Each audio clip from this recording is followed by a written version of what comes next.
E aí pessoal, aqui é o Jesse. Todas as civilizações sempre tiveram sua arma característica. Vikings usavam a Ulfberht, feita em aço de cadinho. Egípcios lutavam com kopeste de bronze, samurais usam katana de Tamarhagani. Neste vídeo eu vou tentar fazer a Jian, arma típica da China. Esta espada de 2 gumes tem mais de 2.500 anos de história e várias versões em diferentes dinastias. Agora, isso torna um pouco complicado fazer uma Jian realmente fiel à história. Mas ainda assim vou dar o meu melhor enquanto tento incorporar meu próprio estilo. Vamos ver como vai ficar. Decidi forjar esta espada com Turkish Twist Damascus, padrão criado ao empilhar barras alternadas de aço torcidas, usando Pops Pro Cut e 1084. O Pops Pro Cut é mais difícil de usar do que o que costumo, mas deve deixar a espada mais resistente, então achei que valeu o esforço. Isso é meio quente. Ao fazer essa espada, achei que teria que explicar que damasco não é historicamente preciso para lâminas. Mas quando eu estava fazendo minha pesquisa, descobri que realmente existiam alguns Jian feitos de damasco torcido turco. Não escolhi o torcido turco como padrão de damasco por causa daquela espada, então foi uma coincidência feliz. Pops Pro Cut ainda é um material um pouco novo para mim, então eu precisava tomar todas as precauções possíveis para garantir que essas soldas de forja dessem certo. Pode não parecer, mas soldar as peças laterais é um dos passos mais importantes. Na forja, as peças externas tendem a esquentar mais rápido do que as peças internas, e por causa disso, elas costumam entortar para fora. E quando você tem espaço entre as peças, isso é pedir para oxidar, então isso ajuda a evitar esse problema. Toda vez que eu mergulho meu tarugo no óleo de têmpera, sempre tem gente nos comentários perguntando por que eu faço isso, e a resposta é bem simples. Isso ajuda a proteger a solda. Quando o óleo queima, ele realmente deixa uma fina camada de fuligem, e essa fuligem é espessa o suficiente para ajudar a evitar que o oxigênio entre as camadas. Nunca tive uma solda de forja falhar assim, então continuarei fazendo. Percebo que muitos cuteleiros no primeiro aquecimento veem só um tarugo e já querem achatar. Isso pode ser perigoso para o seu tarugo, pois na primeira prensagem o aço ainda não está totalmente soldado. Ainda são várias camadas próximas em alta temperatura, ser agressivo demais no começo é arriscado. Se você já assistiu Forja em Fogo antes, vai saber que muita gente enfrenta falhas de solda. Isso ocorre no programa porque eles correm contra o tempo e não conseguem deixar os blocos de metal absorverem o calor. A melhor coisa que você pode fazer pelo seu bloco de metal é dar uma primeira passada bem leve e deixá-lo absorver o calor por uns bons 10 minutos. Depois disso, você pode basicamente mandar ver.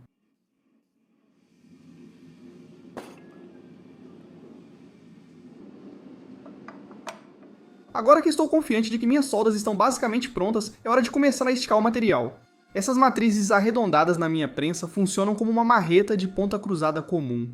Elas são muito boas para esticar o material em uma direção sem que ele se espalhe para os lados, e é exatamente isso que eu quero.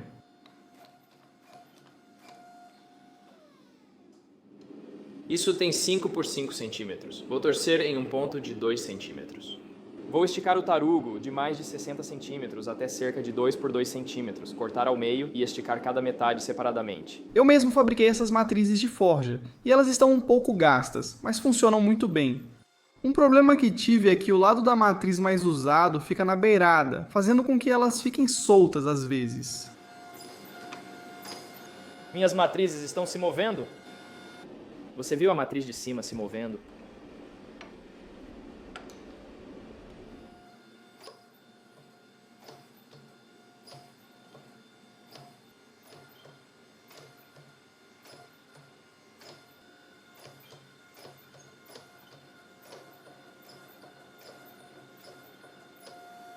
Em vez de 1 polegada, vou para 1,25. Vai ficar muito longo.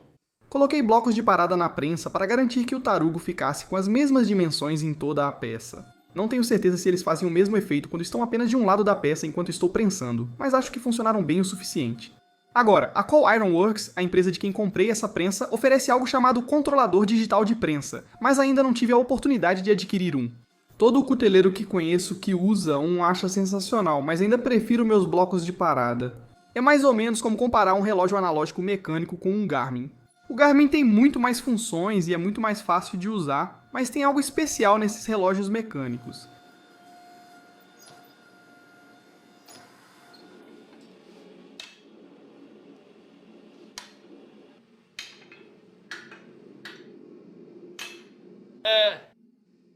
A ferramenta que eu mais odeio na minha oficina é a esmerilhadeira angular. Se você já viu algum dos meus vídeos anteriores, provavelmente já me ouviu dizer isso antes.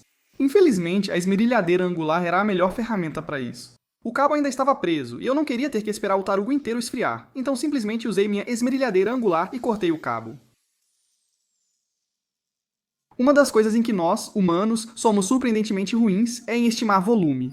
Se eu te perguntasse uma simples questão de quantas bolas de ping-pong você acha que caberiam em um quarto de tamanho normal, o que você me diria? Eu aposto que muitos de vocês vão dizer algo em torno de 10 mil, talvez 50 mil, no máximo 100 mil. Na verdade, a resposta está mais perto de 1 milhão. No ensino médio, eu tive uma aula chamada A Arte da Aproximação, onde o professor fez essa pergunta. Assim como meus colegas, fiquei surpreso com a resposta. Falo sobre isso porque o mesmo conceito vale para pedaços de aço menores. Em quase todos os projetos em que trabalhei nos últimos 2 anos, sempre me cobrei demais. Para este projeto, eu estava realmente com medo de ter exagerado na correção e ter me dado aço de menos. Se você olhar para esse tarugo, ele parece super fino e super comprido, e eu não sabia se teria o suficiente depois de torcer e soldar tudo de novo. Nesse ponto, eu só estava torcendo para que, como a Jan é uma espada realmente longa e fina, acabasse sendo aço suficiente.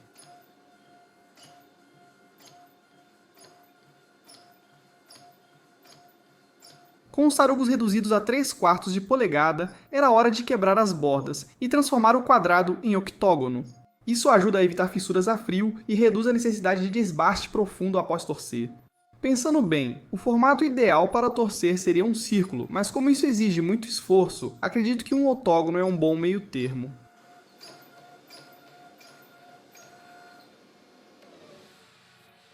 Acho que isso já está pronto para torcer. Meu método preferido para torcer algo assim é prender uma ponta na prensa, aquecer uma seção e depois ir com tudo usando minha chave de tubo modificada.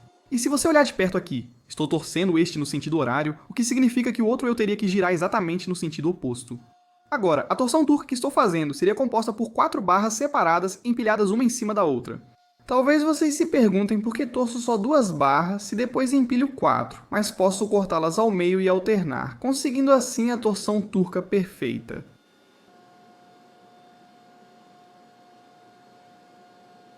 Algo que sempre me surpreendeu é como torcer aço exige esforço físico.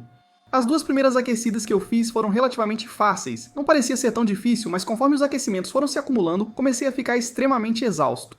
Gosto de pensar que sou relativamente em forma. Meu relógio Garmin diz que meu volume de oxigênio, 52 máximo, está em torno de 56, mas mesmo assim, no meio desse processo de torção, precisei entrar e fazer uma pausa rápida porque realmente senti que estava prestes a desmaiar.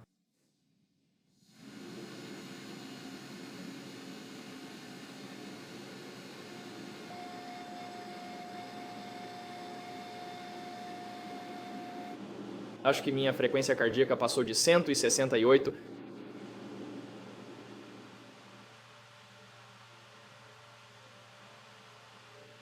Isso é só suor, não derramei água. O objetivo desse Turkish Twist era alcançar alta densidade de torção. A metade da torcida da barra lembra uma barra roscada. Acho que fiz 12 torções no total para essa metade, o que significa que para essas 2 barras juntas eu fiz um total de quase 50 torções. No passado fiz muito damasco torcido sem torções suficientes e não ficava bom. Para evitar esse problema nessa peça, decidi torcer o aço ao máximo. Isso parece muito bom, o centro dele está um pouco solto, então eu vou focar nisso. Para focar na seção central, desliguei meu segundo queimador e concentrei melhor o calor. Se você observar, a parte menos torcida é a mais quente, exatamente como eu queria.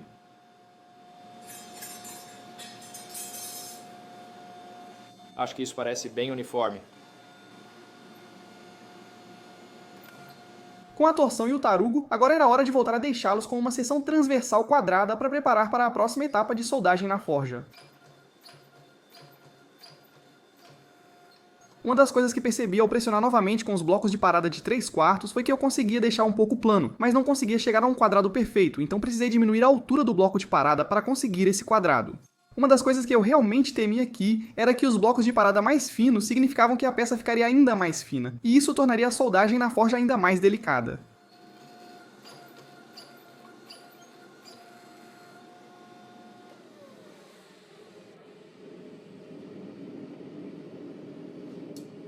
Meu Deus.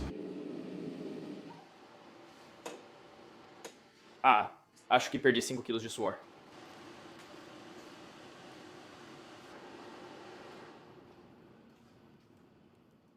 Direto da forja, havia muitas pontas sujas para cortar. Isso porque tanto a prensa quanto minha chave de tubo precisam de material para assegurar que nunca é torcido. Isso não é cortar. Mesmo esfriando devagar na forja, o pó Sprocute nas pontas continuou duro demais para cortar na serra de fita. Felizmente, isso me permitiu usar de novo minha ferramenta favorita. Felizmente, como o aço já estava tão fino, no final das contas não foi tão ruim assim. Agora, o centro desses tarugos provavelmente estava macio o suficiente para eu cortar com a serra de fita, mas decidi que, já que eu já estava no torno de bancada, era melhor simplesmente cortá-los ao meio com a esmerilhadeira de novo. Passei um tempo vergonhosamente longo tentando decidir se empilhava os tarugos assim ou assim, mas percebi que, na verdade, é a mesma coisa, só precisa virar o tarugo. Usei meu acessório de retífica plana da Beaumont Metal Works para limpar as superfícies de contato. Poderia ter usado outras opções mais rápidas, mas queria mesmo aquelas superfícies planas.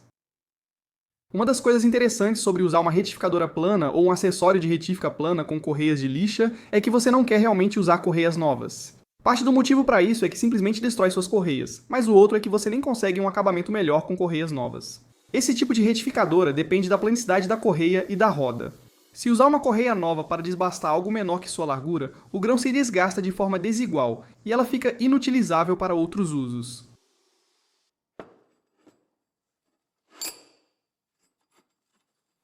O aço parece estar muito bom.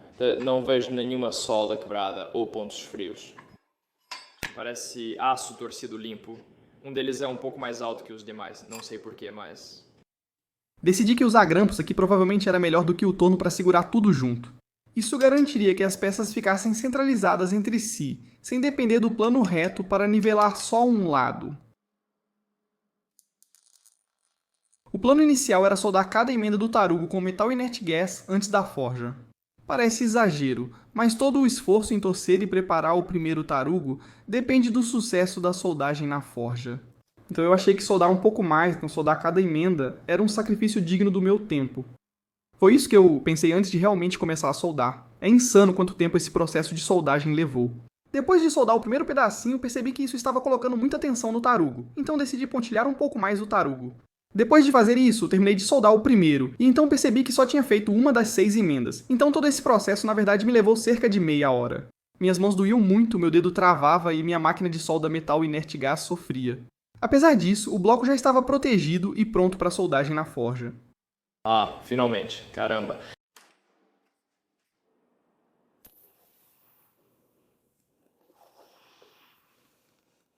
Isso é um vapor bem quente. Durante o processo de soldagem na forja, eu não só ia deixar isso um pouco mais fino na largura, mas também na espessura, então eu queria garantir que essas soldas fossem lixadas bem planas antes de qualquer coisa. Eu não queria que nenhuma solda Metal Inert Gas contaminasse minha peça final, e isso garantiria que essas soldas não fossem pressionadas muito fundo enquanto eu estivesse esticando o material.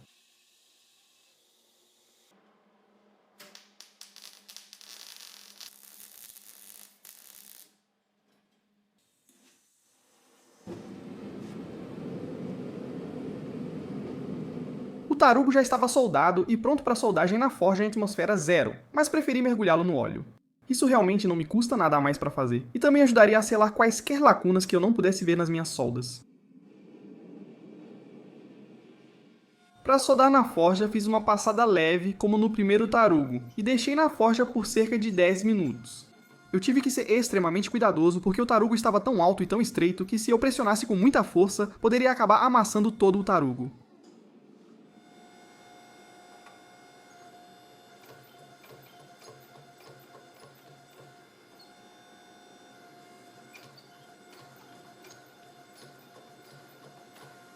Eu prometi pra vocês nos comentários do último vídeo que eu falaria um pouco sobre como comecei na cutelaria e acho que agora é um bom momento para contar essa história. Também vou compartilhar um pouco sobre a jornada que me trouxe até onde estou hoje. Eu descobri a forjaria pela primeira vez na 8ª série, quando esbarrei em um vídeo no YouTube de alguém forjando uma adaga. Obviamente, achei isso a coisa mais legal do mundo. Depois maratonei quase todos os vídeos de forjaria até achar que sabia o suficiente para tentar. No fim de semana, meu pai me levou ao Home Depot, compramos carvão e tijolos e montamos minha primeira forja com o secador de cabelo da minha irmã. Nem preciso dizer que não deu tudo certo e forjar era muito mais difícil do que parecia. Depois, segui experimentando, queimando carvão e espalhando fuligem. 3 anos depois, no segundo ano do ensino médio, meu pai foi gentil o suficiente para me ajudar a melhorar minhas ferramentas. Ele me conseguiu coisas como uma forja a gás propano e uma bela bigorna Pettinghouse. A partir daí, passei incontáveis horas trabalhando nos meus fundamentos de forja, forjando mais folhas do que eu podia contar e ganhando algumas das bolhas mais insanas nos meus dedos. Apesar de tudo isso, desenvolvi o controle do martelo que me ajudou a fazer a transição para a fabricação de facas de forma bastante tranquila. Nos 2 anos seguintes, foquei em crescer meu Instagram, vendendo facas de chefe e testando novas técnicas para clientes das redes sociais. Nesse momento, eu realmente não me via fazendo isso em tempo integral e era mais um hobby que se pagava sozinho. Vamos avançar para o meu segundo ano de universidade. Recebi de repente uma mensagem direta no Instagram de um agente de elenco do Forjados no Fogo. Reconheci a oportunidade única, respondi e iniciamos uma conversa. Após várias entrevistas, o programa me ofereceu 2 opções. Posso disputar um episódio clássico com 4 pessoas, ou arriscar no novo evento Gladiadores da Forja. O estilo era rei da mesa. Quem vencia o duelo seguia para a próxima rodada. Após refletir, resolvi arriscar tudo ou desistir. Eu decidi competir no torneio dos gladiadores. De alguma forma consegui vencer todas as 8 batalhas em que participei, e levei para casa o grande prêmio de $50.000, e usei tudo para construir a oficina que você vê hoje. Acho que posso dizer que essa experiência mudou completamente a minha vida, pois me deu as ferramentas para começar a fazer damasco e levar meu ofício além do que eu jamais imaginei ser possível. Sem o programa, provavelmente eu não teria feito nenhum vídeo no YouTube, e com certeza não teria transformado isso em uma carreira em tempo integral. Sou muito sortudo por fazer o que amo todos os dias e reconheço minha fortuna por isso ter acontecido assim. Pelo que eu vi, o comprimento do Jian deve ser o comprimento do seu braço, da ponta dos seus dedos até a articulação do ombro. Vou fazer este de acordo com o formato e as dimensões do meu corpo. Estamos olhando para cerca de 28,5 até o centro do meu ombro. Na verdade, é longo, mas historicamente preciso. Com 28,5 polegadas, essa é a lâmina mais longa que já forjei. Antes a Shuzui era mais longa, com 25,5 polegadas, então essa era de 2 a 3 polegadas maior. Na maior parte do tempo, isso não complica muito as coisas, e o que eu realmente preciso me preocupar é se vou conseguir fazer isso caber no meu forno de têmpera. Felizmente, porém, Jian tem um espigão muito mais curto do que a katana, e eu estava bastante confiante de que conseguiria fazer isso caber no meu forno. Certo, essa é a situação atual do nosso tarugo. Se eu fosse forjar uma ponta direto a partir disso, pareceria que todas as linhas estivessem indo para a ponta. Pode até ficar legal, mas não é o que eu quero fazer. O que eu realmente vou fazer é cortar um pedaço assim dali. Então tudo isso aqui vai sair. E então eu vou soldar essas partes juntas, de forma que quando eu tiver a ponta, ao invés de parecer aquele lixo, ela vai ficar.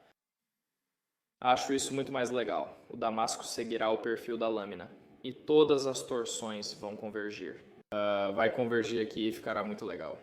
A soldagem que descrevi chama-se solda em boca de peixe, ou pelo menos acho que é esse o nome.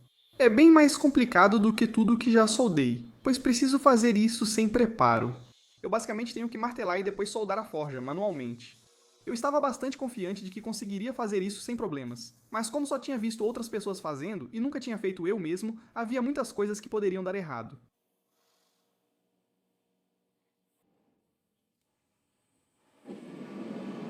Eu tenho uma ideia. Geralmente é quase impossível fazer o fluxo grudar no aço frio, então vou providenciar algo para facilitar isso. Um pouco de óleo de punção na ponta, será que vai funcionar? Não sei.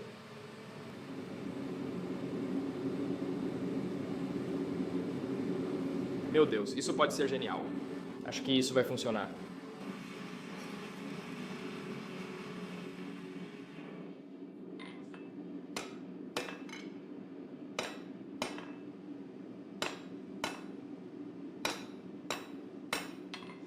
Entre cada etapa de soldagem dessas 2 bordas, eu aplicava fluxo em tudo. Quando o fluxo derrete, ele forma uma superfície vítrea que ajuda a impedir que o oxigênio atinja o aço. E eu geralmente digo que o fluxo serve apenas para corrigir soldas a fogo, mas para uma solda a fogo como essa, você realmente quer ter algo protegendo.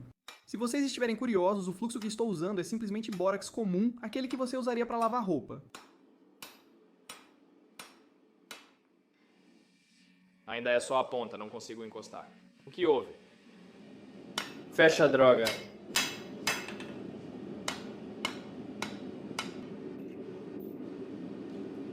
Acho que cortei minha boca de peixe um pouco rasa demais, deixando o ângulo muito obtuso. Eu tentei basicamente de tudo para fazer a pontinha fechar, mas nada realmente funcionou. Tentei usar o martelo de pena e afinar o ângulo, mas nada funcionou totalmente, então deixei para corrigir no perfilamento e perder um pouco da ponta. Após soldar a ponta, o forjamento foi simples, só precisei puxar o espigão e alongar a lâmina até o tamanho ideal. Eu não precisei forjar nenhum chanfro nem nada. E o motivo de eu poder fazer isso é porque o Tux Twist é um padrão de damasco bem único. É um dos únicos padrões que mudam conforme você vai desbastando. Ele vai de um monte de linhas diagonais para um monte de estrelas, e eu realmente queria que essas estrelas estivessem no fio da minha lâmina. Talvez pensem que faço isso para economizar tempo, mas forjar os biséis é bem mais rápido que desbastá-los. Cabo bem curto por enquanto. Depois vou alongar mais a mão. Por enquanto... Um dos atributos mais importantes do Jian é o afilamento distal, tanto na largura quanto na espessura. Os que vi online geralmente afinavam de 1,5 polegada de largura até 1 na ponta e em espessura, de pouco mais de 1/4 de polegada até cerca de 150 milésimos. Eu mantive essas medidas na cabeça enquanto fazia o restante da forja, e basicamente tudo o que fiz no resto da forja foi afinar a lâmina para chegar na espessura desejada e garantir que ela não ficasse larga demais.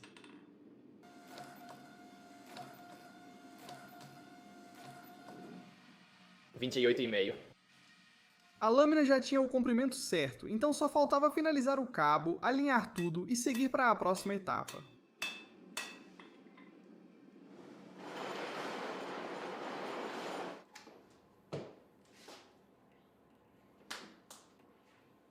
Beleza, normalizando a 1.657 mil, certo? Isso. Escolhi as temperaturas para normalizar a lâmina conforme as fichas de tratamento térmico do 1084. Ops Procut foi projetado para ser tratado termicamente em uma faixa de temperaturas muito maior do que o 1084, então usar as temperaturas do 1084 está perfeitamente certo. Já falei tanto sobre os motivos para normalizar que parece um disco riscado, mas é um passo tão importante que preciso repetir. Ao sair da forja, o aço da lâmina está em estado ruim. Os grãos do aço são grandes, o carbono está mal distribuído e há tensões em todo o material. Esses 3 ciclos de normalização corrigem esses problemas e praticamente garantem o sucesso da têmpera. Certo. Preciso ver quanto isso pesa antes de começar a desbastar. Isso é realmente ridículo. O peso final dessa espada vai ser em torno de 1 kg a 1,5 kg, o que significa que tem 3 espadas aqui dentro. Isso é realmente insano. Lembram quando eu falei que tinha medo de faltar aço? A previsão estava errada e agora preciso lidar com uma lâmina de quase 2,5 kg. Pode-se dizer que isso não é um problema, pois é melhor ter aço em excesso do que faltar. Após remover o óxido, era hora de tratar a ponta da lâmina. A ponta da boca de peixe não soldou bem na forja, então só consegui consertar lixando. Felizmente, quando terminei, só precisei tirar cerca de meio centímetro do comprimento total, e tenho quase certeza de que as barras ainda se encontraram na ponta. Após um leve desbaste no perfil, era hora de remover bastante material dos dois lados da peça, usando meu acessório de desbaste de superfície.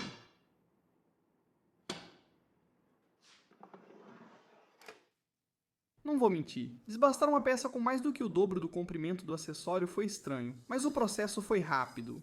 Não posso garantir que toda a peça ficou com a mesma espessura, pois era longa e podia causar torque no acessório, mas como ainda tinha boa espessura e não havia temperado, achei um sacrifício válido.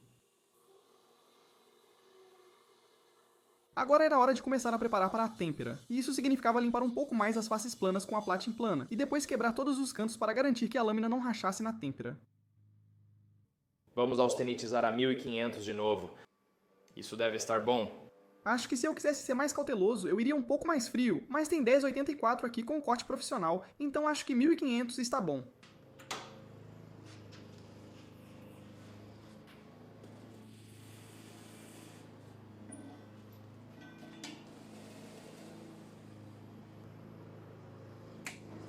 Eu estava um pouco com medo da lâmina entortar depois da têmpera, então decidi tentar algo que vi muitos outros cuteleiros fazendo, mas que eu nunca tentei, que é basicamente prender a lâmina entre 2 pedaços de madeira logo após a têmpera. Beleza, olha só.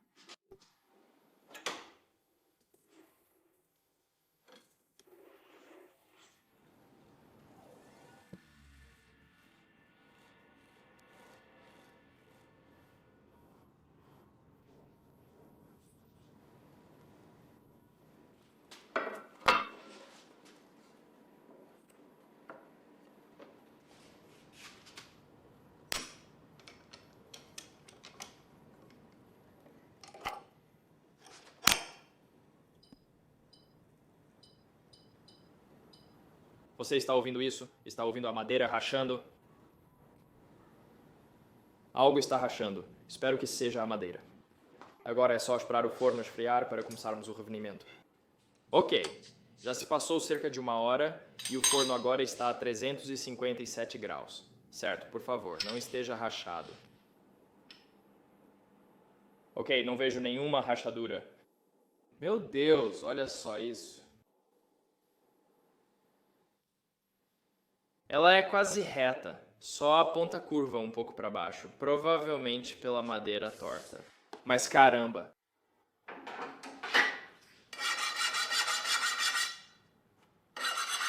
Não está encostando em nada. Talvez prender não seja tão ruim. Beleza, vamos para a têmpera.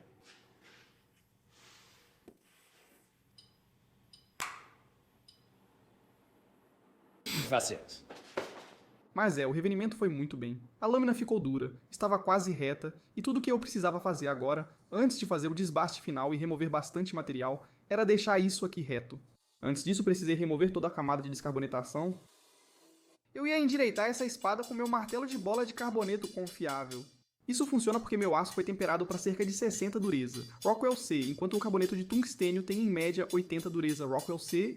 Isso significa que, onde quer que eu bata com o martelo, cria uma pequena marca que aumenta a área de superfície do lado em que eu bato, e isso faz com que a lâmina entorte para o outro lado. Não tenho certeza de quem inventou isso primeiro, mas seja quem for, com certeza é um gênio. Para iniciar o desbaste final, usei uma lixa Nova Grão 36 e removi o material. O negócio é que a lixa estava tão afiada e o aço era tão duro que as faíscas que saíam tinham tanta energia que eu acabei incendiando no meu coletor de pó.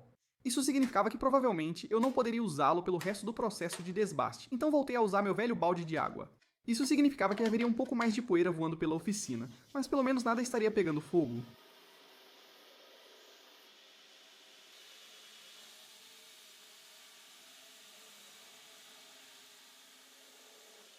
Recentemente algo engraçado aconteceu. No meu último vídeo divulguei meu Instagram com QR Code na tela, porque estava com Shadowban. Eu achava que se você buscasse meu nome sem me seguir, não acharia minha conta. Felizmente, ou talvez infelizmente, no dia seguinte que lancei aquele vídeo, minha conta recebeu o selo de verificação de volta, e eu saí do Shadowban. Agora recebo quase todo dia comentários dizendo que não estou mais em Shadowban e acham minha conta facilmente, o que acho engraçado. Já estou lixando há 1 hora. Vamos ver quanto conseguimos tirar. Beleza, cerca de meio quilo. Quero que fique com cerca de 1,3 kg ou menos, antes de chanfrar, pois vou tirar metade do peso e ficará com uns 750 gramas.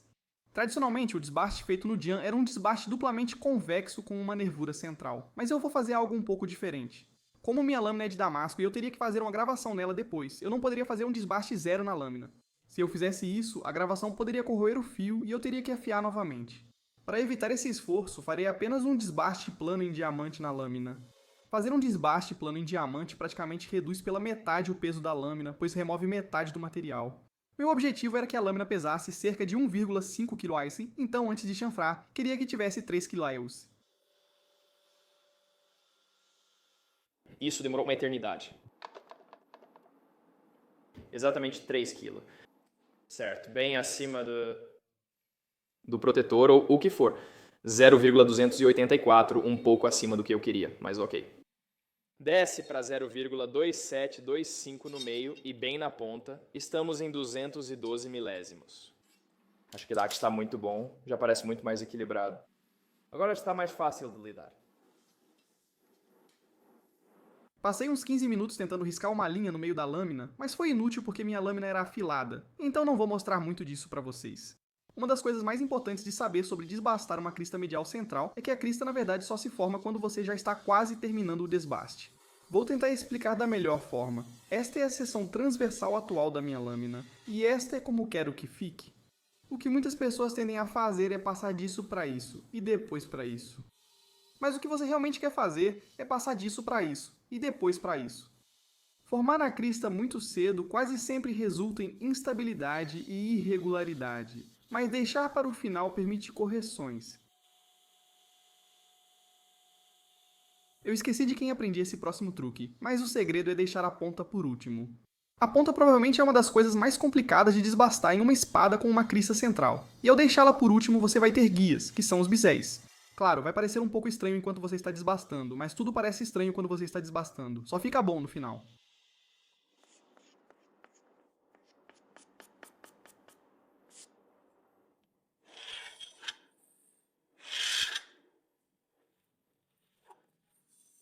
Uau, não parece centralizado, mas sei que está. Ao pesquisar sobre essa espada, foi difícil descobrir como era uma espiga autêntica. Eu fiz tantas pesquisas diferentes no Google, com tantas palavras-chave diferentes, mas a única coisa que eu conseguia encontrar eram fotos de lâminas prontas, já com todas as peças montadas. E como eu não conseguia ver o que tinha embaixo de todas aquelas peças, a única coisa que eu pude fazer para essa espada em particular foi simplesmente usar uma espiga no estilo ABS. Sei que muitos aqui não são afiliados a ABS ou conhecem o assunto, mas é basicamente uma espiga quadrada com linhas de transição para a lâmina. Eu não sabia se esse era o jeito tradicional, mas como não tinha referência, achei que estava tudo certo.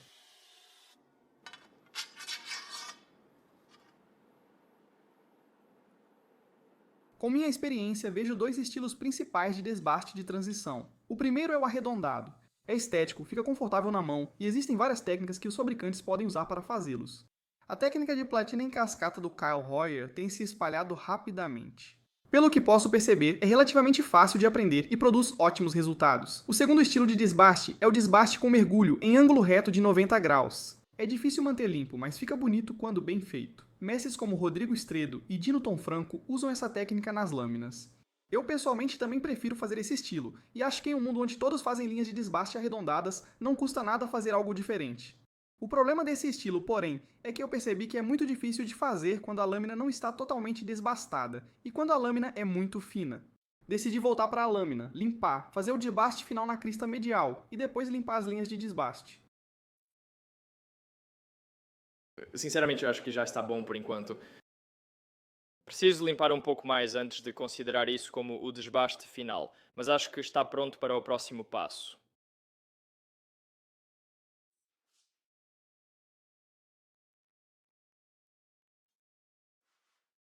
Não está ruim.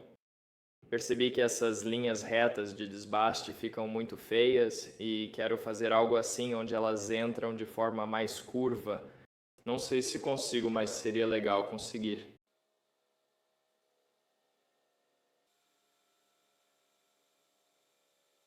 Isso ficou bem ruim. Minhas linhas de mergulho ficaram bem ruins. Acho que a única maneira de consertar isso é lixando manualmente com uma fresa de carboneto. Nunca fiz isso, mas já vi pessoas fazendo. Realmente as chances de dar errado são bem altas. O que é um pouco mais alto do que eu gostaria, mas...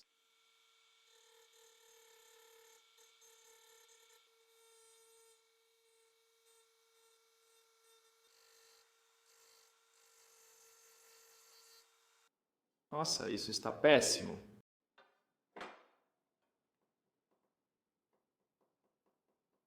Na verdade, não sei como um Jiantang chinês deveria ser, mas objetivamente a lâmina ainda está pesada e grande parte do peso está nesse espigão grosso. Estou tendo muita dificuldade com meus mergulhos, então vou apenas... é do mesmo jeito que os biséis da katana continuam até o espigão, eu vou levar esses biséis até o espigão também. Há uma chance de que seja assim mesmo que deve ser feito. Tenho orgulho da minha habilidade de desbaste, então admitir derrota nesses desbastes de mergulho foi desanimador. Acho que, nesse caso, isso resultou em uma peça melhor. Como disse, o espigão retangular era pesado, e ao desbastá-lo para formato de diamante, reduzia ainda mais o peso. Isso permitiu algumas ornamentações legais que não funcionariam com o espigão quadrado da ABS. É estranho dizer, mas quase fico feliz por ter errado nas transições e escolhido esse estilo de construção. Após finalizar os desbastes, preparei a lâmina para o lixamento manual. Essa lixa Trizactia 45 é uma das melhores que já usei para remover riscos finais e facilitar o lixamento manual.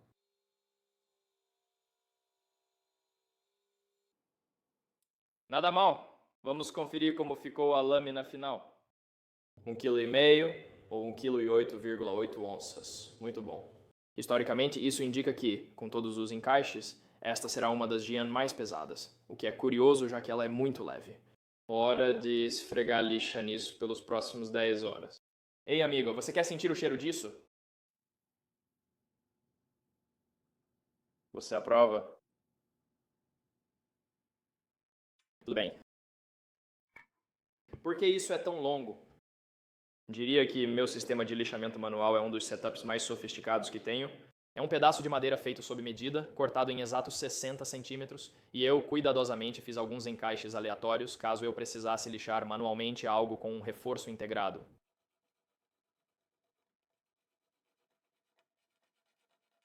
O objetivo do lixamento manual é basicamente duas coisas. Estou aqui para polir a lâmina e prepará-la para a gravação que farei depois. Além disso, quero alinhar todas as linhas, então usei a lima para limpar a ponta.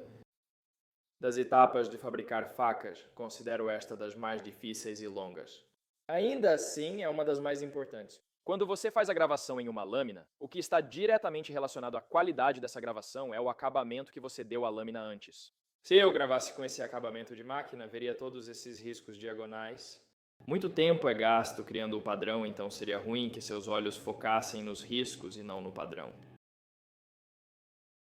Como esta espada era muito mais longa do que eu normalmente lixo à mão, tive que fazer isso em duas sessões diferentes. Para os meus 2 grãos mais baixos, 220 e 400, isso não importava muito porque eles não seriam o acabamento final da lâmina. Para o último grão, 600, precisaria achar como riscar todo o comprimento. Felizmente, eu faria isso antes da gravação, então era um problema para meu eu futuro resolver. Após lixar a lâmina com lixa 220, usei a 400 e comecei a lixar na diagonal. Assim eu saberia quando todos os riscos paralelos da lixa 220 fossem removidos. É importante fazer isso, pois um risco de lixa 220 aparece facilmente em acabamento de lixa 600.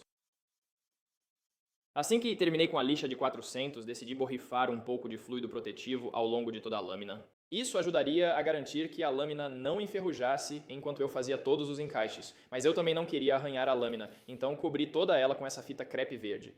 Seria bem irritante arranhar a lâmina a fundo e depois ter que tirar o risco com a lixa de 600.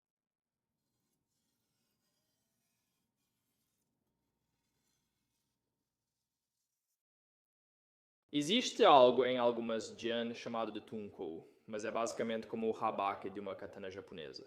Quero que a minha fique parecida. Não vejo saliência dos dois lados. Essa construção é bem mais complexa. Então, essencialmente, eu preciso de 2 peças que parecem com isto. E também preciso de 2 cunhas que se encaixem deste lado e deste lado. Eu não sei como fazer isso. Ok. Acabei de perceber que existe uma maneira muito mais fácil de fazer isso. Em vez de 2 peças separadas, você faz uma peça que fica assim.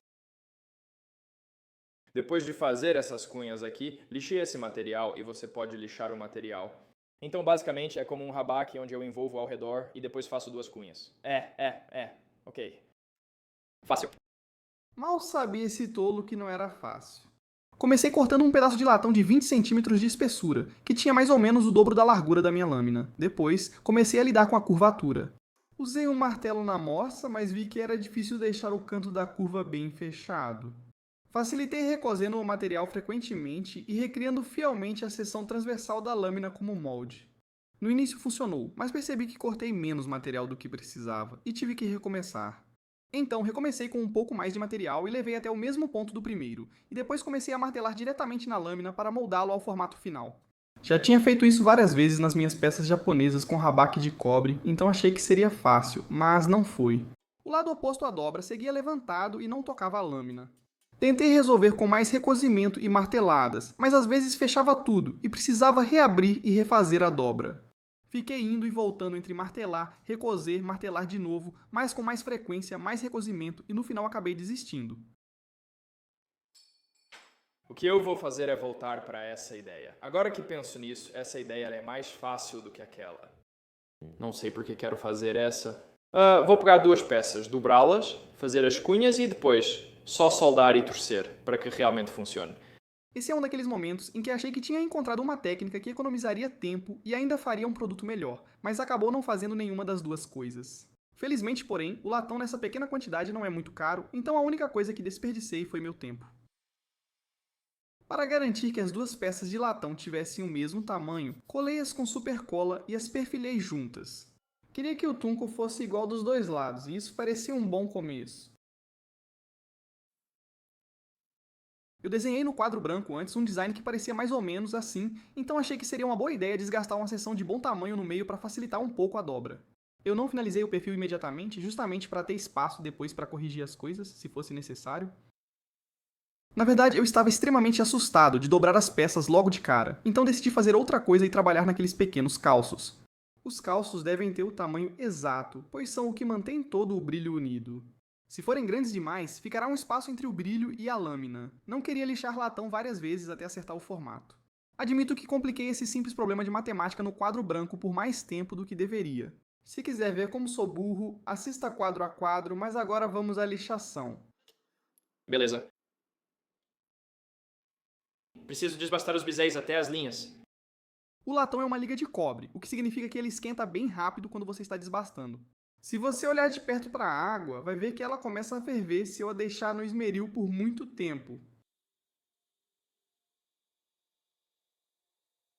Certo, então essas peças devem estar quase ou exatamente com a mesma seção transversal da lâmina. E essas peças vão entrar nesse espaço negativo bem aqui. Então agora o que eu preciso fazer é cortar essas peças, depois dobrar as peças externas, prendê-las aqui e depois soldar. E então isso deve encaixar aqui? De modo geral, eu confio bastante na minha matemática, então eu também estava bem confiante de que depois de cortar essas cunhas, elas encaixariam praticamente perfeitamente. No entanto, minha matemática não leva em conta o quão precisamente eu consigo realmente cortar isso, então eu tive que ser muito cuidadoso aqui.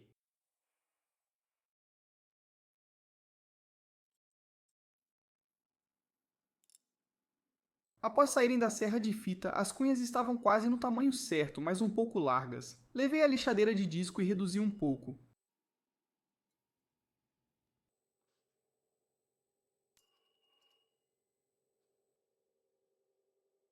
As cunhas estavam ajustadas, então era hora de dobrar essas peças frontais, mas eu decidi dar o formato final nelas aqui porque seria mais difícil fazer isso depois que estivessem dobradas. Decidi simplificar meu design fazendo apenas uma grande curvatura, pois seria difícil deixar duas simétricas.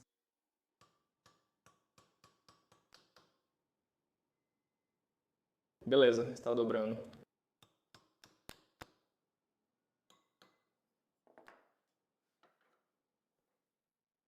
Vamos ver como ficou. Ainda não. Precisa dobrar um pouco mais.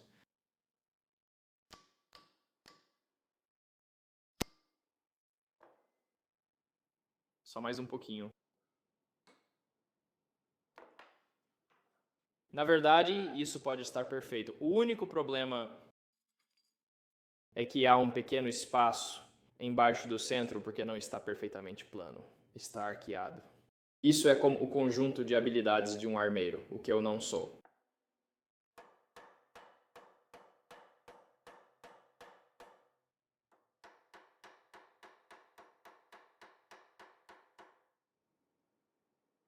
Ah, isso é quente. Isso é bem atraente. Ah, sim. Beleza.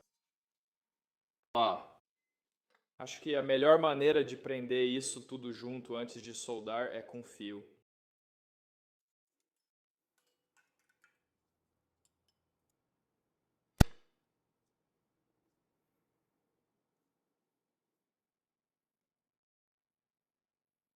Meu Deus.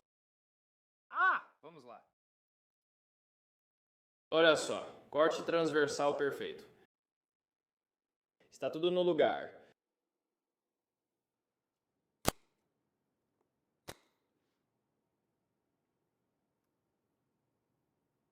Um pouco de fluxo aí dentro.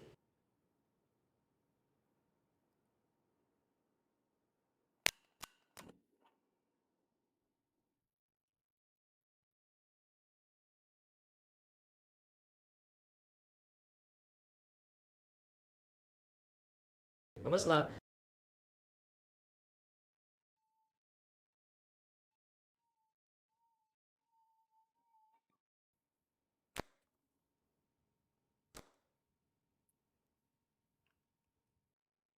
Touch a wing. Mais uma. Ai. Na verdade, isso foi bem. Tem um pouco de solda em excesso na parte de baixo que eu preciso lixar, mas o teste é ver se isso continua junto depois que eu tirar isso aqui. Agora parece uma peça sólida. Eu estava muito empolgado com o resultado até agora, mas havia um pouco de solda extra que eu precisava lixar para garantir que encaixasse corretamente no espigão.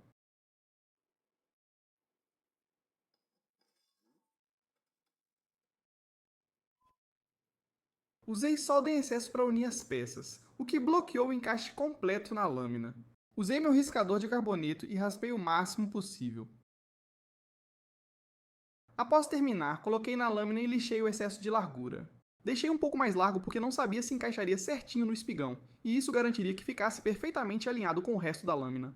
Depois disso, simplesmente limpei as partes planas na lixadeira porque estavam um pouco feias por causa da solda, e eu queria melhorar um pouco as linhas.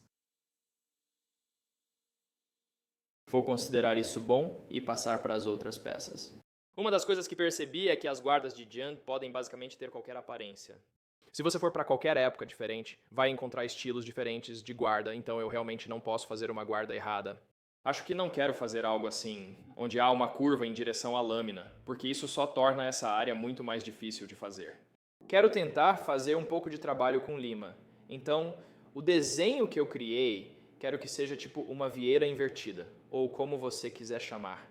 Ter várias vieiras e depois passar para o cabo. E quero que isso aqui não tenha mais do que 1 polegada, porque o latão é muito denso. Para o pomo quero algo parecido, mas sem ser muito pesado. Com a ideia do que fazer para meu cabo, era hora de cortar o material e encaixá-lo no espigão. O motivo de eu querer que minha guarda não tivesse mais de 1 polegada de altura é que eu ia usar latão, e o latão é realmente denso. Fazer um encaixe na minha guarda não seria tão simples quanto fresar uma fenda ou furar buracos. Meu espigão tinha formato de losango, então precisei fazer um buraco central grande, depois fresar com uma fresa menor em uma distância exata do centro e, por fim, limar à mão. Quis reduzir ao máximo o tempo de limar 1 polegada de latão, então busquei medidas bem precisas para fresar.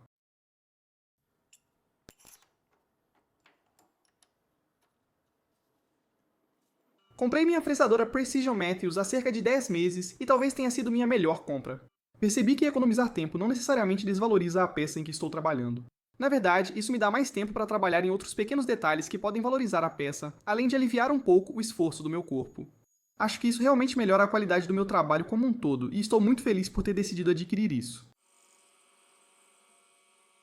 Meu Deus, isso realmente funcionou. Não é um corte transversal perfeito, mas é para isso que servem as limas. Eu adoro como o latão é fácil de lixar.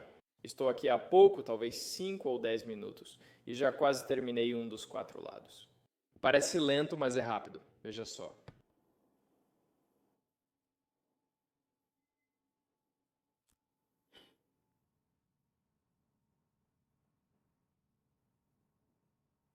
Vamos ver como isso encaixa. Beleza, mais ou menos na metade.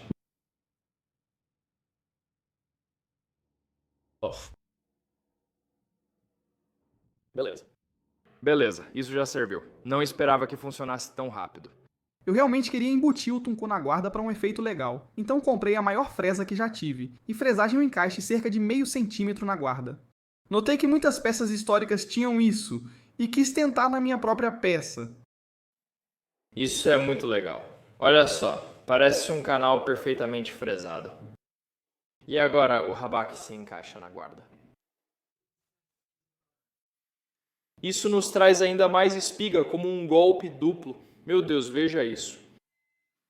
Agora que minha guarda estava basicamente totalmente ajustada e pronta para ser moldada, era hora de começar a ajustar o bloco do cabo. A madeira que decidi usar para o meu cabo é uma madeira australiana conhecida como guide anelado. Ela é densa, bonita e combina com a madeira marrom escura da minha saia. Você vai notar que o pedaço que cortei é longo, cerca de 5 polegadas, tão grande que meu espigão nem atravessa totalmente. O motivo pelo qual eu escolhi fazer isso é na verdade uma combinação de vários fatores. Primeiro, praticamente toda Jian que eu vi online tinha um cabo bem longo. Se você comparar com algo como uma espada viking, vai perceber uma diferença bem grande. Para me manter o mais tradicional possível, decidi deixar o meu cabo relativamente longo. Para prender o pomo, eu soldaria um pedaço de aço macio e rosquearia para fixá-lo. Uma fresa de 1/4 de polegada normalmente se parece assim.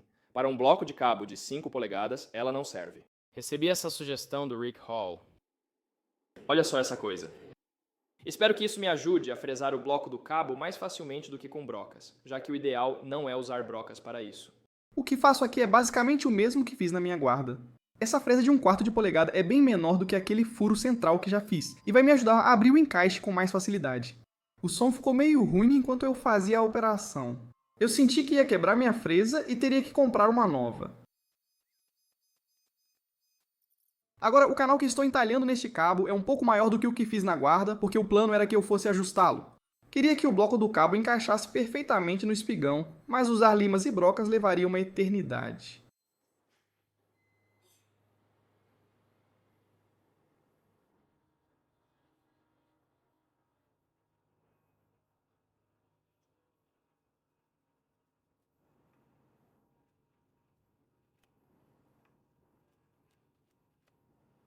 Vamos ver como encaixa.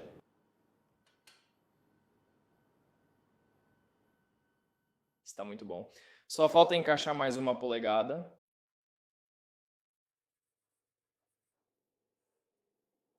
Tenho um bom pressentimento. Não encaixa completamente. É com grande tristeza que estou fazendo esse truque. Uma operação que duraria 5 minutos já leva 1 hora.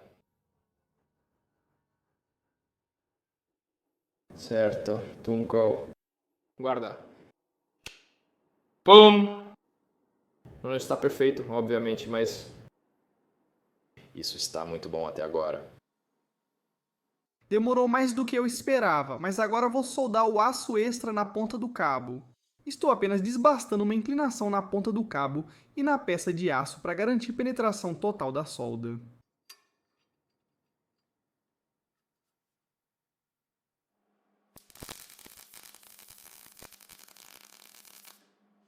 Na última vez que usei esse estilo, usei 632 fios. Funcionou bem, mas para uma espada desse tamanho, quero algo mais robusto.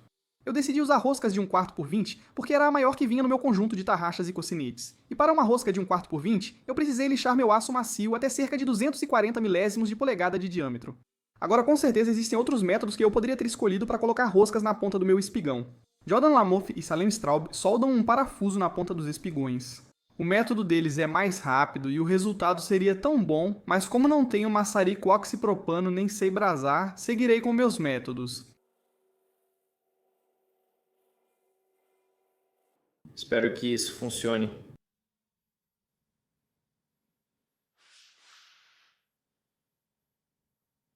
Esta é a coisa mais difícil que já fiz.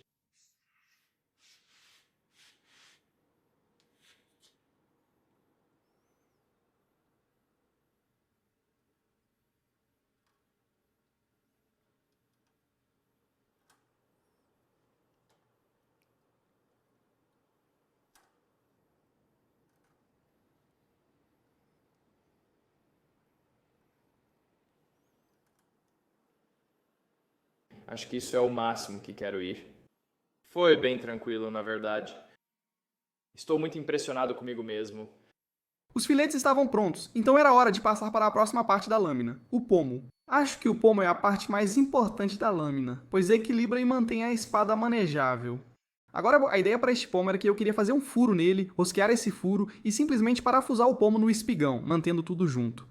Agora, essa ideia parecia boa para mim no começo, mas como alguns de vocês provavelmente já perceberam, meu pomo não é circular.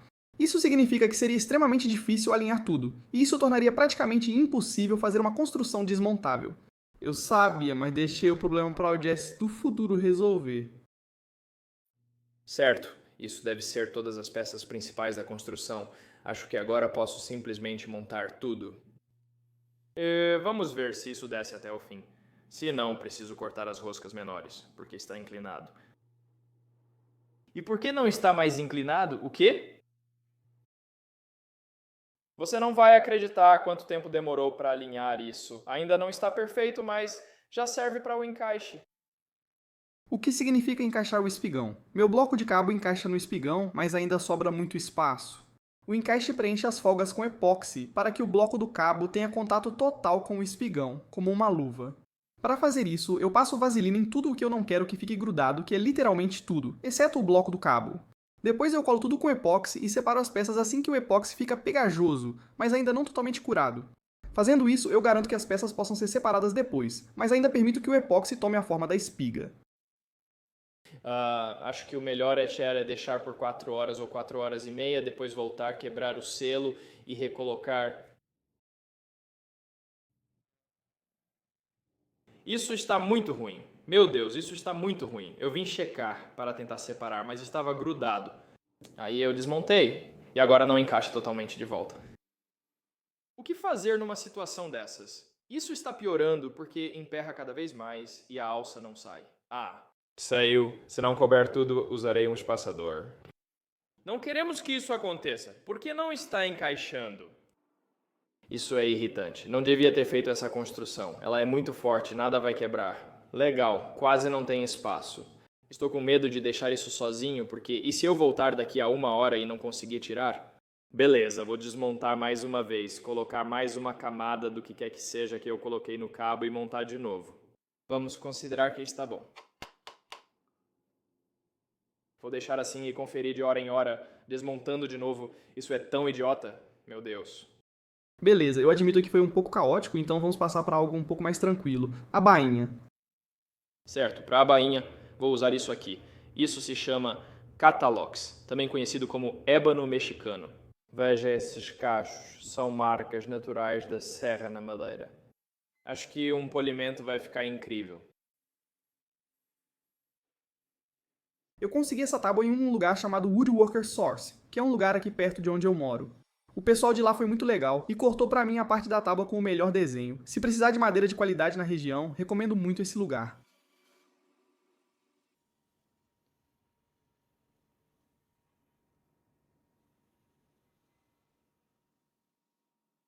Beleza, eu quero que a gente vá só um pouquinho mais fundo, só para eu ter um pouco de folga. Então acho que vou esculpir até mais ou menos aqui.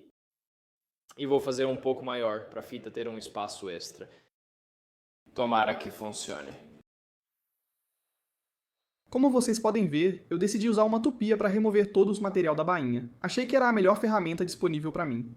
Sim, eu também tenho uma fresadora, e acho que ela também funcionaria para isso, mas eu não queria encher minha máquina de cavacos de madeira, e acho que teria sido até mais lento do que a tupia. Isso é bem mais estável que a tupia da Ryobi, nem se compara. Antes eu fazia no modo difícil. Antes eu usava uma tupia Ryobi a bateria. Ela funcionava, mas tive alguns problemas. A profundidade de corte mudava constantemente, o que era muito irritante e prejudicava a qualidade do trabalho. Outra coisa é que ela era muito leve, então meus tendões do pulso sempre ficavam doloridos tentando mantê-la estável. Depois de usá-la em 3 ou 4 projetos até agora, decidi que já tinha tido o suficiente e queria fazer um upgrade. Esta é uma tupia com fio da Makita, muito melhor. Eu literalmente não tenho reclamações, exceto pelo fato de que o mecanismo de ajuste de profundidade é meio ruim.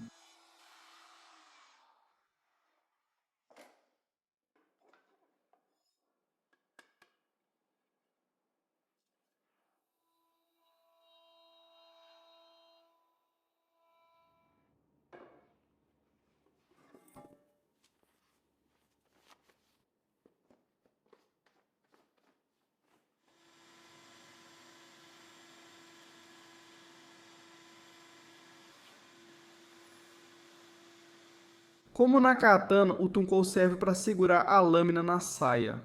Para garantir o melhor encaixe possível, eu finalizei o formato do Tunkou antes de passar para a escavação manual da abertura na madeira. Beleza, dá para cortar com formões, então isso não deve ser tão difícil. Eu achei que meu formão nem ia conseguir penetrar na madeira. Só para referência, a madeira que eu estava usando tinha uma dureza Janka de cerca de 3.600. E para colocar em contexto com outras espécies de madeira, a nogueira americana tem cerca da metade disso, em torno de 1.800. Antes fiz saias de álamo, uma madeira bem mais macia, com dureza Janka de 520. Eu fiz toda essa pesquisa antes de começar a entalhar, então eu sabia que seria difícil, e estou realmente feliz por ter decidido usar a tupia, porque se eu tivesse que entalhar tudo isso à mão, provavelmente teria ficado lá por uma semana inteira.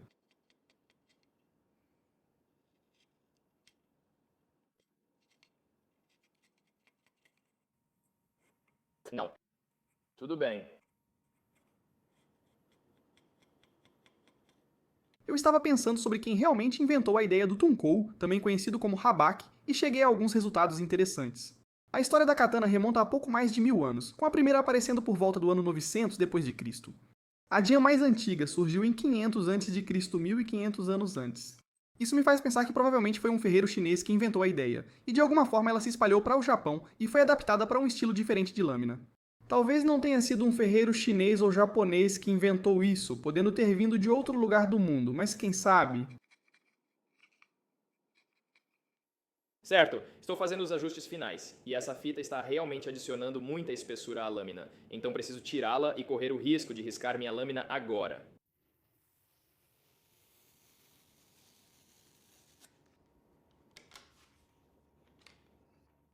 O centro, está ficando preso. Se está travando antes do Habak, preciso garantir que as bordas estejam largas o bastante. Vamos ver com todas as peças.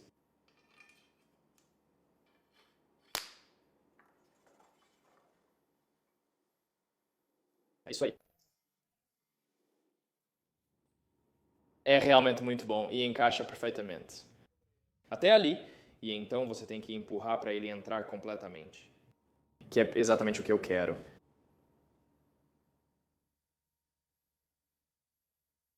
As duas metades da saia agora estavam perfeitamente esculpidas, então agora é hora de colá-las. Eu estava tentando decidir se usava cola de madeira ou epóxi para isso, mas o cara da loja de madeira na verdade me disse que se eu quisesse pura resistência, o epóxi provavelmente era a melhor opção. Uso o mesmo epóxi para tudo, G-Flex West System de 24 horas com agente de tufagem. Isso aí dentro.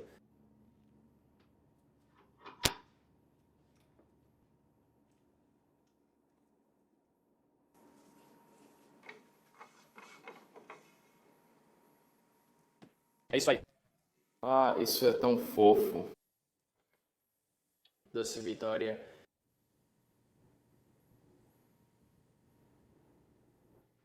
Ok, já se passaram 24 horas. Hora de soltar essa coisa. Ops.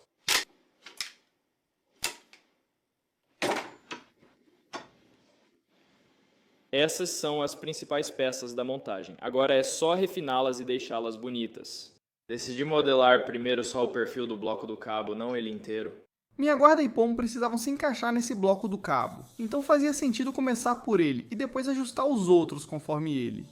Agora, quando você olha para o cabo tradicional de uma Jian, provavelmente vai ver um de dois formatos de cabo. O primeiro estilo que você vai ver é basicamente só um cilindro longo. É óbvio, mas eu não escolheria essa construção.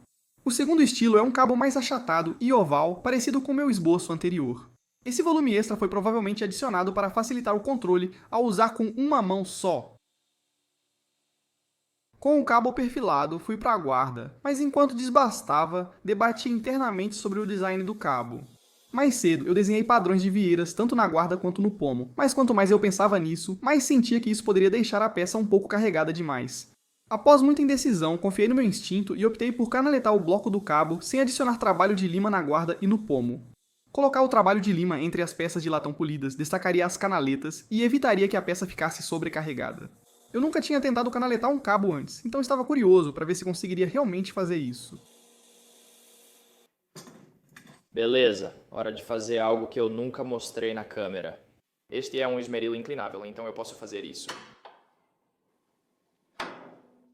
E colocar isso aqui, e eu posso fazer isso. Trouxe minhas pequenas rodas porque os raios internos do protetor precisavam ser idênticos dos dois lados. Posso até usar minha platina plana na lixadeira, mas por que fazer isso se tem uma ferramenta melhor?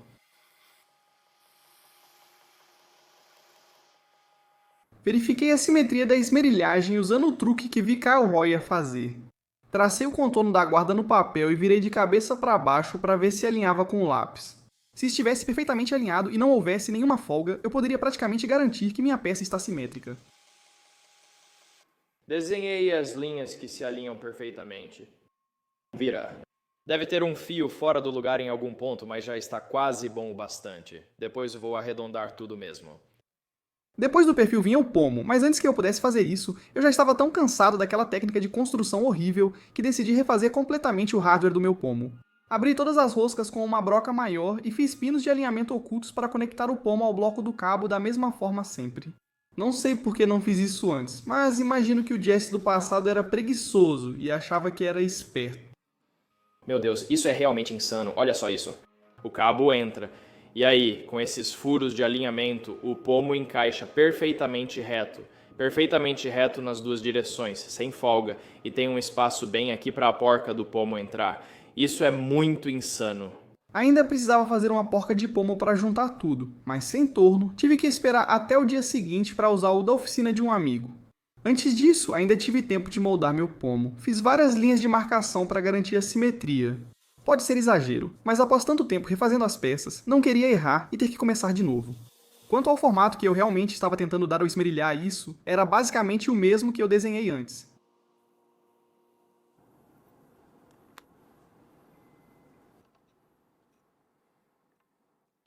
Nossa, isso está muito quente. Imagina só um titã de porca de pomo desmontável. Meu Deus, isso é uma desmontagem. Isso é uma desmontável.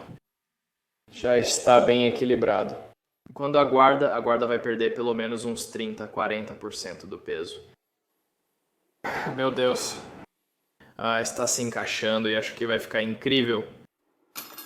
Beleza, hora de fazer muita poeira de madeira. Ainda tinha um tempo sobrando no dia, então decidi que a melhor coisa que eu podia fazer agora era moldar minha saia. Eu tinha deixado bastante massa extra na saia para facilitar um pouco a escultura, mas tudo isso teria que ser removido eventualmente. Eu poderia simplesmente moer tudo até virar pó com a lixadeira, mas tinha tanta madeira para ser removida das faces que seria um grande desperdício. Usei a serra de fita para cortar pedaços das laterais, grossos o bastante para servir como talas para uma faca de espiga inteira. Pelo que vi online, a maioria da saia de Jian era arredondada ou chanfrada com crista central em ambos os lados. No final, decidi optar por um formato mais arredondado, porque a madeira que eu estava usando tinha um desenho tão bonito que eu queria que esse fosse o destaque e não as linhas do desbaste em si. Finalmente era hora de fazer a porca do pomo e juntar tudo. Fui a Tanner's Warehouse, loja de suprimentos para marcenaria com ótima variedade de máquinas. Chad, o dono, foi gentil e me deixou usar o torno antigo. Agora, o primeiro passo para fazer uma porca de pomo é basicamente apenas furar um buraco e rosqueá-lo. É muito importante que esse furo seja extremamente perpendicular à peça e centralizado, e então o torno foi um ótimo lugar para fazer isso.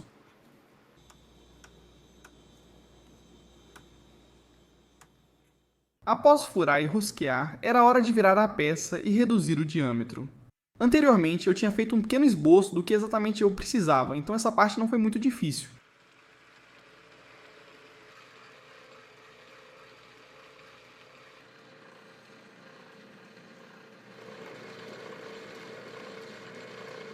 Legal.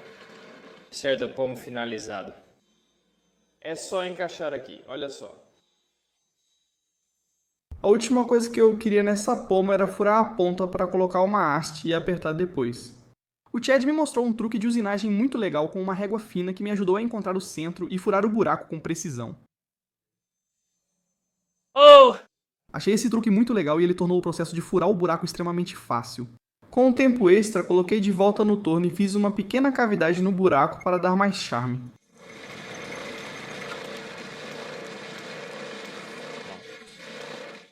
Não, como fui burro.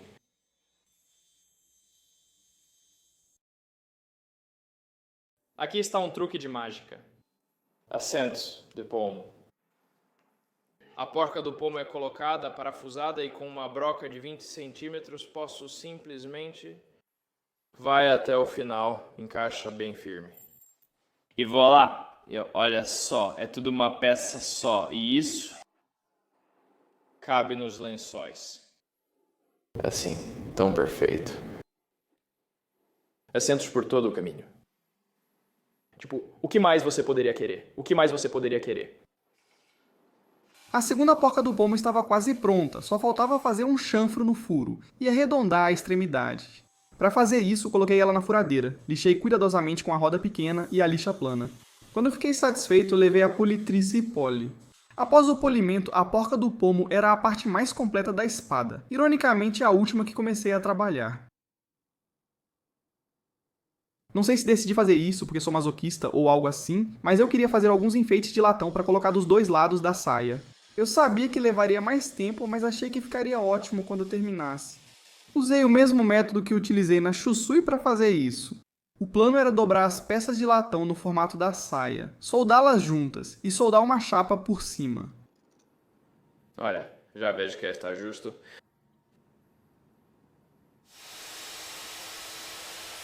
Não sei você, mas isso está muito bom.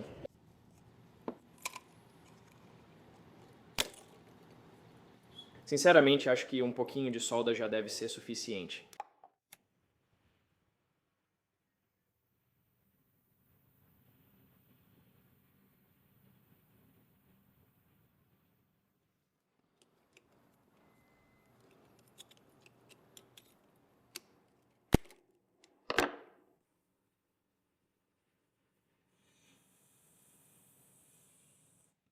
Muita coisa deu errado na soldagem, mas como o vídeo já passou de 1 hora, não vou mostrar muito disso.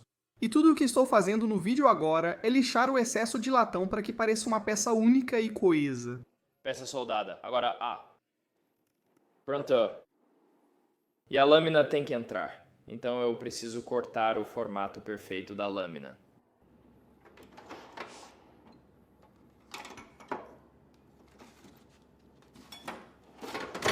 Preciso entalhar uma abertura do tamanho exato do Tunkou neste ornamento. Ao riscar o contorno, sei qual material remover. Como você viu, vou usar o arco de serra de ourives para remover esse material.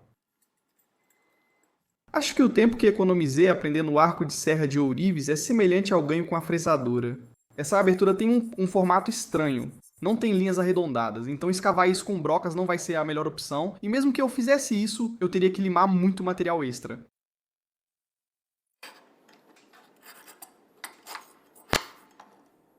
No que isso está pendurado? Em nada. Como eu não consigo cortar linhas perfeitamente retas com uma serra de ourives, ainda precisei lixar um pouco, mas é muito menos do que se eu tivesse que fazer isso só a partir de vários furos. Deve funcionar. Vou colocar isso aqui, mas ainda não sei se quero fazer até o final.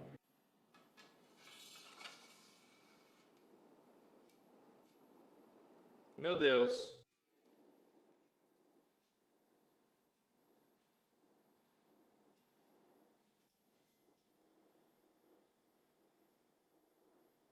O último enfeite que eu precisava fazer antes de começar a colocar os detalhes em tudo era o enfeite que eu ia colocar na ponta da minha saia. O processo foi igual ao anterior, então não vou detalhar para você.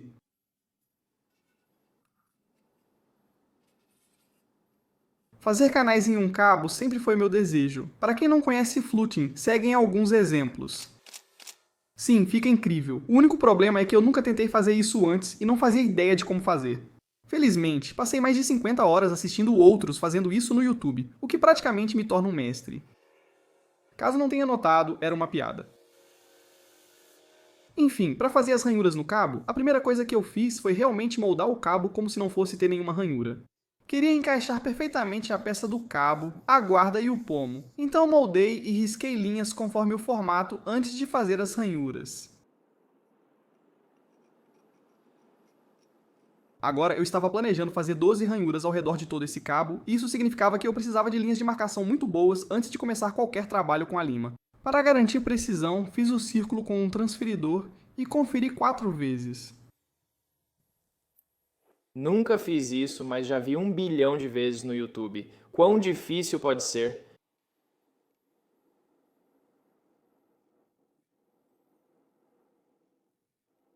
Beleza, quero começar por cada ponta primeiro.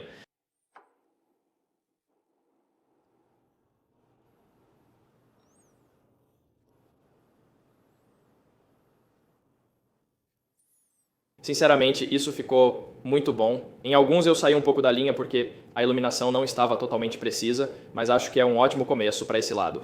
Vou iniciar o outro lado e depois conectá-los.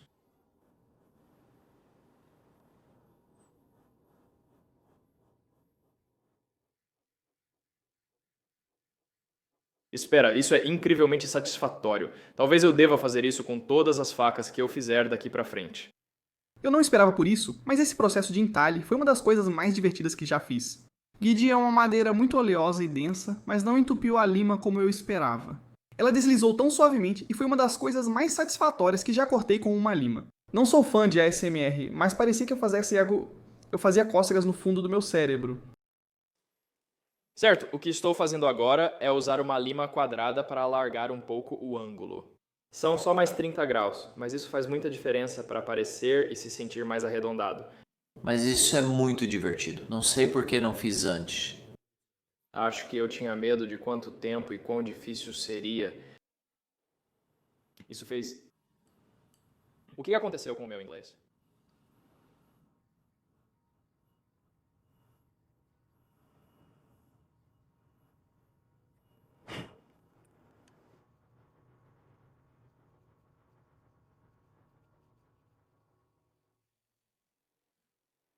Ah, isso é tão legal. Nossa. Isso já parece mais legal do que deveria, não vou mentir. Minhas taças eram só trapézios lado a lado, mas queria que fossem arredondadas. Para alcançar o ápice sem cavar o outro lado, lixei as laterais desta lima Nicholson.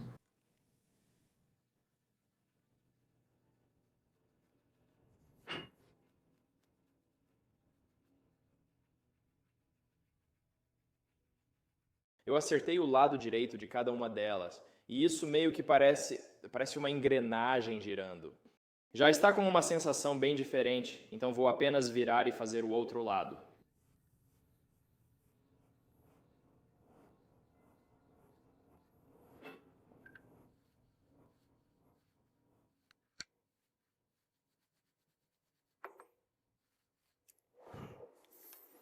Os cabos de Jan geralmente são bem circulares, então deixei essa ponta bem circular, mas deixei o meio um pouco mais largo e está... Você ainda consegue perceber que é redondo como um cabo de Jan, mas tem ovalidade suficiente ou algo assim para eu saber exatamente onde está o fio, e isso é muito importante. As canaletas já estavam feitas e aguardando o polimento final, então achei que era um bom momento para modelar a guarda e o pomo também. Agora, eu sempre fui meio crítico das rodas pequenas e das rodas de contato arredondadas em geral, porque a plana plana é simplesmente muito versátil. As rodas pequenas foram essenciais para a construção. As curvas nos encaixes seriam difíceis de fazer com precisão com uma plana plana, mas as rodas pequenas facilitaram muito o processo. Só um parêntese, percebi nos últimos vídeos que essas construções podem estar ficando boas demais. No início do canal, as construções eram simples, permitindo que eu narrasse facilmente e editasse rápido. Ultimamente gravamos quase o dobro e as construções ficaram tão complexas que mais coisas tendem a dar errado. Por exemplo, começamos a gravar este vídeo no início de setembro, planejando lançá-lo em 18 de outubro. O processo demorou mais que o esperado e adiamos por uma semana. Acho que o que estou tentando dizer aqui é que estou curioso para saber o que vocês acham disso. Pessoalmente, eu não me importo de continuar aumentando o ritmo e fazendo projetos ainda mais insanos, mas isso teria o custo de uploads mais lentos. Atualmente, acho que a gente faz um vídeo a cada mês ou mês e meio, e eu consigo ver facilmente isso passando para um vídeo a cada 2 ou 3 meses. Se estiverem dispostos, deixem opiniões nos comentários que vou considerar.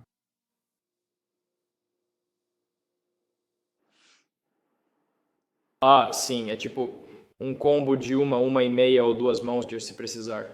Meu Deus, isso é bom. Parece que eu posso balançar isso. Meu Deus. Antes do polimento final, só faltava dar brilho aos enfeites da saia. Optei por manter o tema do Tunkou e só entalhei uma curva neles. Comecei cortando uma linha com a serra portátil, mas temi que enroscasse e entortasse, então usei a esmerilhadeira. E isso funcionou muito bem. Depois de terminar, levei a bancada e alinhei as linhas com uma lima manual. Acho que elas ficaram bem legais, e esse processo não demorou quase nada para fazer. Com isso feito, finalmente cheguei ao ponto em que eu realmente poderia terminar uma parte da espada, a saia. Agora só preciso polir os ornamentos, lixar a madeira e aplicar o acabamento. Eu estava meio que desejando aquela pequena dose de dopamina escondida de realmente terminar alguma coisa, então decidi fazer isso agora. Em geral, a melhor maneira de conseguir um acabamento espelhado em alguma coisa é lixar a mão até uma lixa de 600, talvez um pouco mais fina se o material for mais duro, e depois polir esse acabamento até ficar brilhante. Minhas conexões eram de latão, então pensei que um polimento cuidadoso na máquina dispensaria o lixamento manual e ainda daria o acabamento espelhado perfeito. Para fazer isso, usei cintas de condicionamento de superfície. Essas diferem das cintas padrão de cerâmica ou óxido de alumínio, pois usam o mesmo material das almofadas Scotch-Brite. Essas não removem muito material, mas são ótimas para suavizar superfícies e dar um brilho limpo de máquina, que é exatamente o motivo pelo qual são perfeitas para polimento. Eu tinha 4 granulações, marrom, a mais grossa, e cinza, a mais fina. Alternava a direção do lixamento em cada granulação para ver quando os riscos anteriores sumiam. Isso resultou em um acabamento mais limpo. Nas 3 primeiras granulações, usei as lixas normais, mas na lixa cinza adicionei composto de polimento verde para aumentar o brilho. Funcionou muito bem e aumentou minha confiança de que a politriz deixaria as peças brilhando. Apesar de não parecer, a politriz é das ferramentas mais perigosas da oficina. Se eu segurar uma peça do jeito errado enquanto estou polindo, a roda pode agarrá-la e arremessá-la longe a uma velocidade absurda. Outro fator é que as rodas realmente esquentam minha peça bem rápido. Por causa disso, tive que ser muito cuidadoso ao polir essas peças e resfriá-las na água com frequência. Felizmente, minha paciência valeu a pena e consegui obter o melhor polimento que já consegui nesses enfeites. Com os enfeites prontos, é hora de finalizar a bainha, lixando tudo manualmente até 220 grãos. Pela minha experiência, lixar mais que esse nível não melhora o acabamento e ainda dificulta a penetração do óleo. Veja a mágica acontecer. Ok, essa madeira está realmente muito seca. Eu não vou conseguir fazer isso em pé. Meu Deus, olha essa cor. Meu Deus do céu. Preciso reutilizar essa madeira. Isso é insano.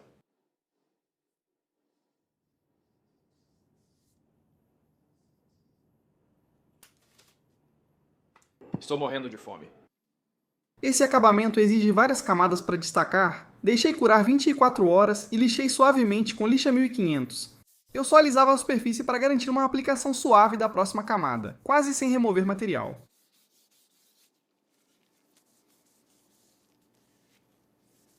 Ah, sim, isso está ótimo, mesmo só na segunda camada.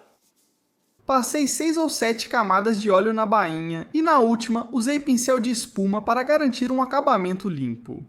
E como você pode ver aqui, funcionou perfeitamente. Com as partes da bainha prontas para montagem, era hora de polir encaixes e cabo. Lixei os encaixes do mesmo jeito que os ornamentos da bainha, então não vou mostrar isso de novo. O que eu vou mostrar para você, porém, é como preparei este cabo estriado para o polimento. Estou lixando um chanfro de 45 graus na frente e atrás do meu bloco de cabo. Eu mencionei antes que queria fazer um encaixe de museu, e é exatamente assim que eu ia fazer isso. Fui muito cuidadoso para manter tudo limpo e uniforme, indo apenas até onde as ranhuras permitiam. Quando gostei do resultado, repeti o processo na parte inferior da guarda e superior do pomo. Foi mais difícil por ser de metal, não madeira, mas no final não ficou ruim.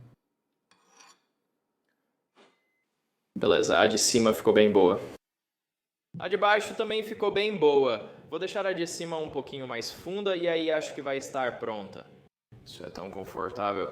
Tipo, adiciona só um pouquinho de textura, então... Isso só... é gostoso de sentir. Inicialmente planejei preparar o cabo para polimento usando apenas o canto da lixa de condicionamento de superfície. Isso não funcionou bem e fiquei com receio de piorar o acabamento, então voltei e lixei a mão.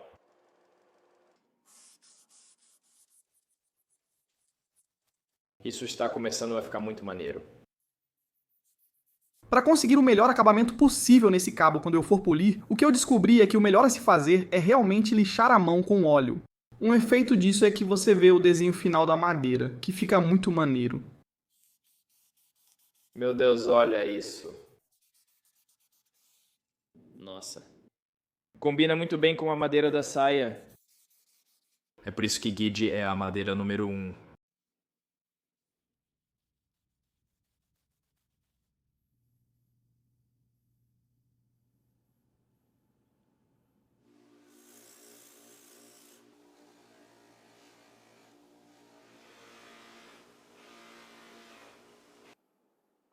Sabe de uma coisa? Para meu primeiro cabo com sulcos ficou simplesmente insano. Estou realmente feliz com isso. Estou impressionado que você consegue ver tão bem o desenho da madeira também, mas... como se desse para ver cada ondulação. Uma madeira insana.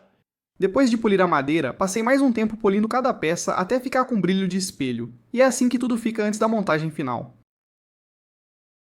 Finalmente é hora de voltar para a lâmina. A dúvida é onde colocar a marca do fabricante, pois a peça é desmontável. Tradicionalmente seria no espigão. mas quero meu nome em um lugar visível. Acho que vou colocar bem acima daquela peça chamada rabaque e vou fazer isso dos dois lados.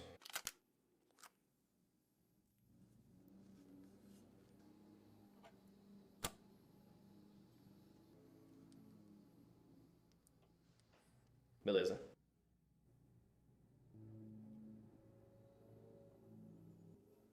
Beleza. Acho que ficou muito bom.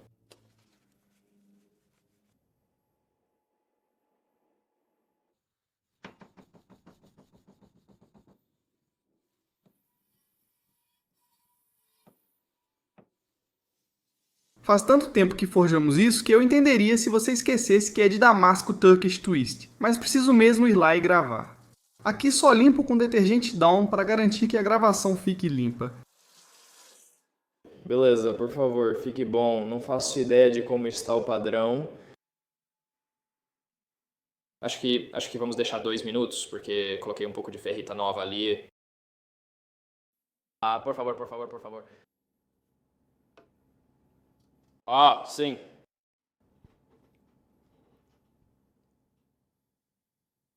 Ah, isso está tão bom. Deixa eu neutralizar rapidinho. Uau, isso parece muito incrível. Meu Deus, quando tudo estiver junto, isso vai explodir minha mente.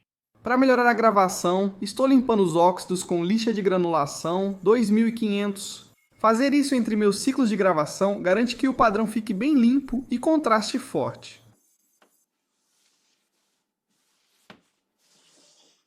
Beleza, segunda gravação.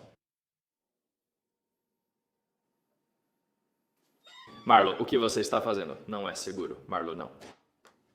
Eu te exilo a partir de agora.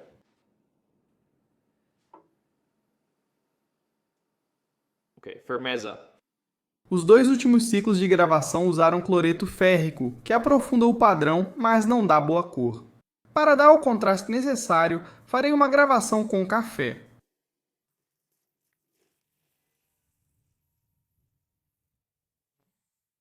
Talvez precisemos usar tudo isso.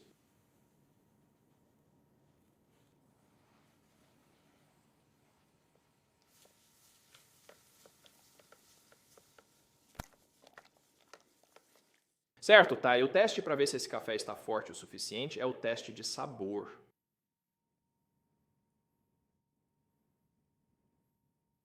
Está bom, nem parece café.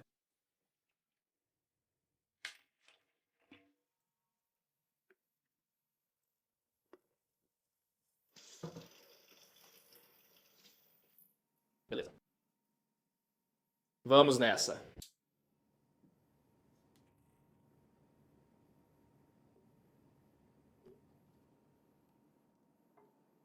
Agora descansamos por 4 horas. Olharei em 2. Certo, já se passaram 4 horas. Eu conferi na metade do tempo e parecia bem consistente, então vamos ver como ficou.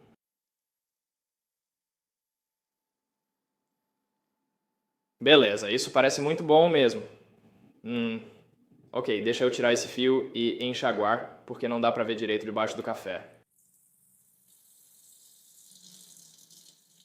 Sim, isso está muito bom. Está muito uniforme, muito consistente. Se já está ótimo antes da cera de carnaúba, não imagino como ficará depois. O último passo que eu precisava fazer antes de montar tudo e considerar essa peça finalizada era passar um pouco de cera de carnaúba na lâmina. Uma camada de óleo aqui provavelmente já seria suficiente, mas a cera oferece ainda mais proteção e ajuda a realçar a aparência 10 vezes mais. Aplicar esse acabamento é um pouco complicado. Aqueço a lâmina a 80 graus Celsius, derreto cera nela, cubro toda a superfície e depois reaqueço para retirar o excesso. Não parece tão ruim, mas para uma lâmina longa, o processo foi demorado e cansou meu antebraço.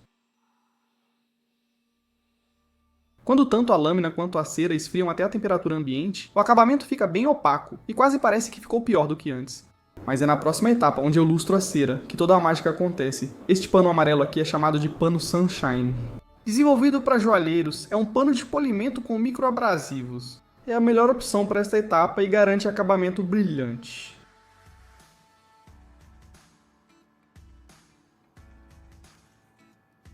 Depois de tanto tempo fazendo essa espada, é estranho finalmente montá-la.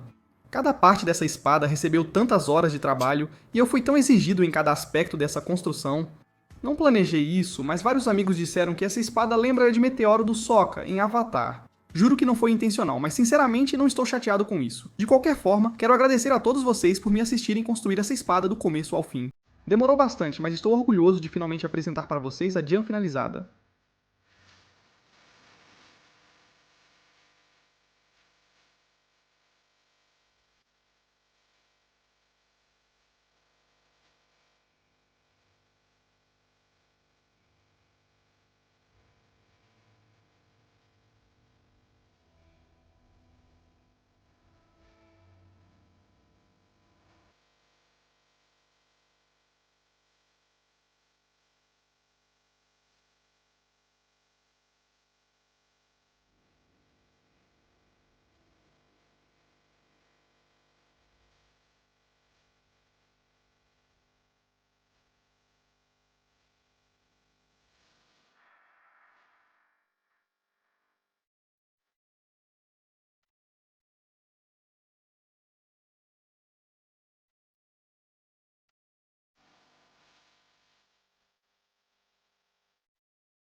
Ou estou com medo?